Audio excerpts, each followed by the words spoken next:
এখন থেকে আপনার প্রিয় সিরিয়ালগুলো ফ্রিতে দেখুন এক্সক্লুসিভলি শুধুমাত্র সান নেক্সটে। এখনই অ্যাপ ডাউনলোড করুন। মেয়েদের বিয়ে হয়ে যাবে ঠিকই, কিন্তু জানতাম যে ছেলে আমাদের কাছে থাকবে।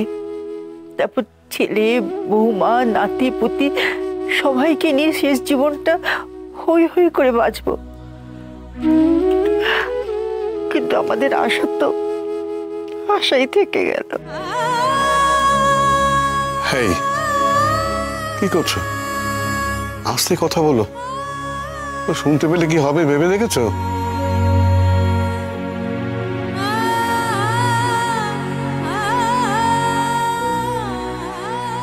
মা, ওই তো আমাদের বড় মেয়ে এসে গেছে।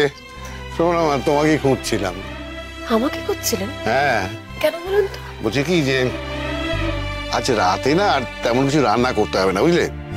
বাড়িতে খাওয়ার মতো কিছু আছে তো? আচ্ছা আচ্ছা, তাহলেই আমি ওটাই খেয়ে নেবো। হ্যাঁ, আমিও না শুধু আলু সেদ্ধ আর ভাতই খাবো। আপনি খাচ্ছেন কেন মা? শোনো মেয়ের প্রশ্ন।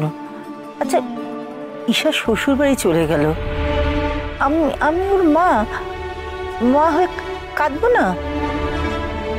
একটা কথা বলবো, আপনাদের দ্বারা না অভিনয়টা হচ্ছে না। যেটা পারেন না সেটা করেন কেন মা?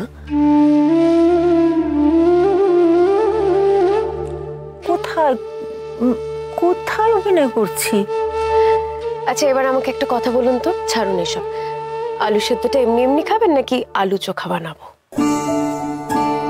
আলু চোখা? বাহ, আরে তাহলে তো ওই দিয়েই এক থালা ভাত খেয়ে নেওয়া যাবে।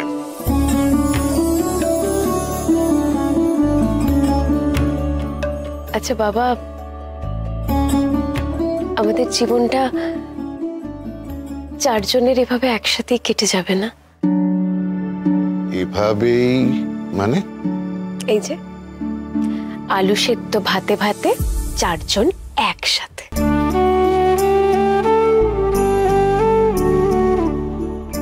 আমরা আর কদিন মা, সেই জন্যই তো আমাদের এত চিন্তা। আজকে আমরা যে কারণে ডুকরে ডুকরে কাঁদছি, যেদিন আমরা থাকবো না সেদিন যে তোমাকে ওইভাবে কাঁদতে হবে মা।